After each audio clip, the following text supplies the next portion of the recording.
பிரவீன் பகடலா அவர்கள் மதுபானம் அருந்திவிட்டு வாகனத்தை ஓட்டி சென்றதால் ஏற்பட்ட விபத்தில்தான் உயிரிழந்து இருப்பதாக காவல்துறை கூறியிருக்கிறது. இந்த தகவல் தற்பொழுது பெரும் அதிர்ச்சியை ஏற்படுத்தியுள்ளது. Sri Praveen Kumar Pagadala died due to injuries sustained in the self-road accident under the influence of ethyl alcohol consumption. Praveen பகடலா அவர்கள் சாலை ஓரமாக மர்மமான முறையில் கொடூரமாக தாக்கப்பட்டு இறந்து கிடந்தார். இவருக்கு பல அச்சுறுத்தல்கள் இருந்ததால் இவருடைய மரணம் கொலையாக இருக்கும் என்று சந்தேகத்தை ஏற்படுத்தி இருந்தது. பலரும் நிறைய கருத்துக்களை கூறி வந்தனர். இந்த சம்பவத்தை தற்பொழுது ஒரு முடிவுக்கு கொண்டு வந்துள்ளனர்.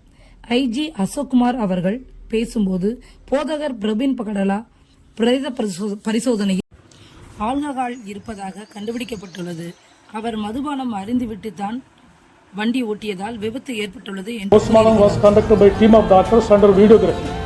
బాడీలో లిక్కర్ ఉంది, ఇథైల్ ఆల్కహాల్ ఉందని చెప్పేసి మనకి ఎఫ్ఎస్ఎల్ రిపోర్టు క్లియర్ కట్గా వచ్చింది. மேலும் பிரவீன் பகடலா மதுபானம் அருந்திவிட்டு ஏற்பட்ட விபத்தில் தலையில் பெரிய காயம் ஏற்பட்டுள்ளது. இதனால் அவர் உயிரிழந்து உள்ளார் என்று தெரிவித்துள்ளனர். சிசிடிவி காட்சிகளையும் வெளியிட்டுள்ளனர். Death is due to head injury and multiple injuries due to consumption of alcohol. So investigation లో ఈ విధంగా వారు ఆల్కహాల్ ఇన్ఫ్లుయెన్స్ లో ఉండడం వల్ల వారు సెల్ఫ్ రోడ్ యాక్సిడెంట్ చేసుకొని వారు మరణించడం జరిగింది.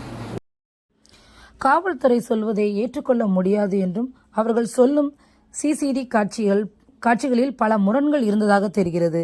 கிறிஸ்தவ வட்டாரங்கள் இப்படியாக தெரிவிக்கிறது. கொலை மிரட்டல் இருந்தது என்பது உண்மையான நிலையில் காவல்துறை சொல்லும் இந்த அறிக்கை பெரும் அதிர்ச்சியை ஏற்படுத்தியுள்ளது. கிறிஸ்தவர்கள் மிகவும் பிரியமானவர்களே, இதுபோன்ற தகவல்களை தெரிந்து கொள்ள இந்த சேனலை சப்ஸ்கிரைப் செய்து கொள்ளுங்கள். அது உங்களுக்கு பிரயோஜனமாக இருக்கும்.